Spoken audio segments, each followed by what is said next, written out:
कौन सा योद्धा कितने दिनों में अकेले लड़कर खत्म कर सकता था महाभारत का युद्ध? बर्बरीक ने दिया था श्री कृष्ण को सबसे डराने वाला जवाब। आइए दोस्तों, हम बताते हैं कि महाभारत का युद्ध अब तक का सबसे विध्वंसकारी युद्ध माना जाता है, जो 18 दिनों तक चला था। इस युद्ध में दोनों पक्ष बेहद शक्तिशाली थे और कई वीर योद्धा इस युद्ध के दौरान शहीद हुए।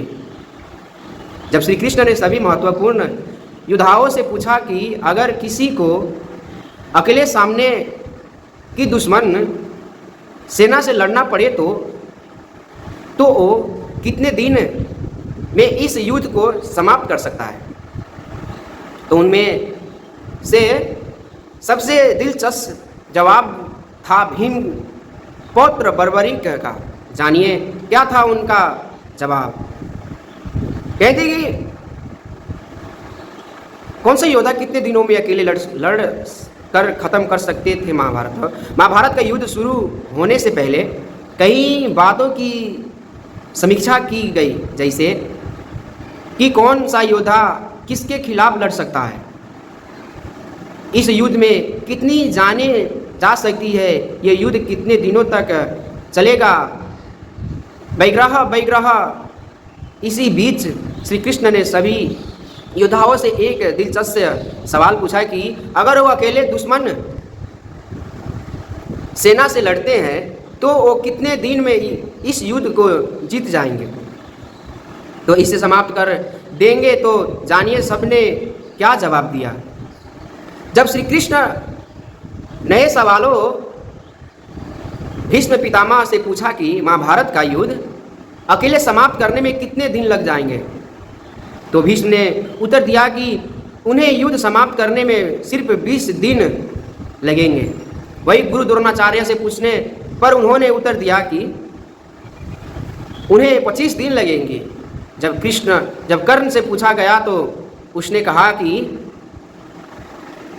24 दिन लगेंगे, और अर्जुन से जब ये पूछा गया तो उनसे सबसे अधिक दिन बताया। उसने ही कृष्ण से कहा कि उन्हें अकेले युद्ध समाप्त करने में 28 दिन लगेंगे।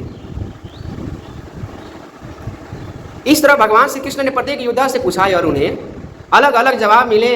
इस युद्ध में भीम के वंशज भी हिस्सा लेते वाले थे, जो राक्षसों के साथ जंगल में रहते थे।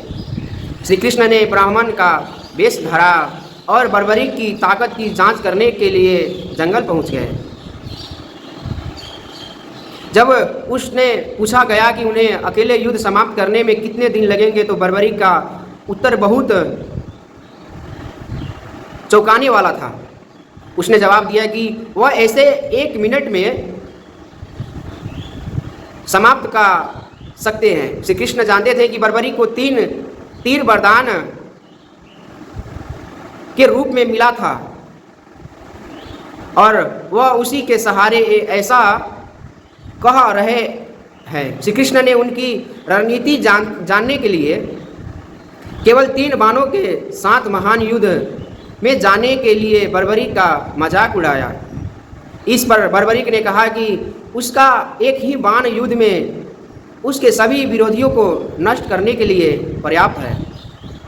यदि वह दूसरा बाण चलाता है तो दूसरा बाण उन सभी चीज़ों को चिन्हित कर देंगे जिन्होंने वह बचाना चाहता है।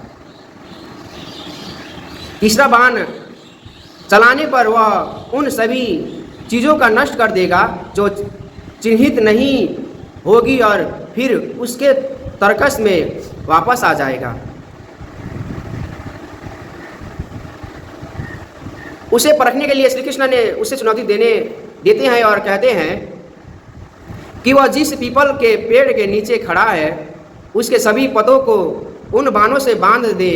बर्बरीक चुनौती स्वीकार करता है और आंखों बंद करके बाण छोड़ने का ध्यान करने लगता है। तब कृष्ण बर्बरीक की जानकारी के बिना पेड़ का एक पत्ता तोड़कर उसके पैर के नीचे रख लेते हैं। जब बर्बरीक अपना पहला बाण चलाते हैं तो वह पेड़ के सभी पत्तों पर निशान लगाते हैं और अंत में श्री कृष्ण के पैर के चारों ओर घूमने लगता है। तब कृष्ण बर्बरीक से पूछते हैं कि बाण उसके पैर के चारों ओर क्यों घूम रहे हैं या क्यों घूम रहा है। बर्बरीक कृष्ण को अपना पैर उठाने की सलाह देते हैं, अन्यथा तीर कृष्ण के पैर में चुभकर पते पर निशान लगा देंगे। जब कृष्ण अपना पैर उठाते हैं तो ये देखकर आश्चर्यचकित रह जाते हैं कि वह तीर उनके पैर के नीचे छिपे पते पर भी निशान लगाता है।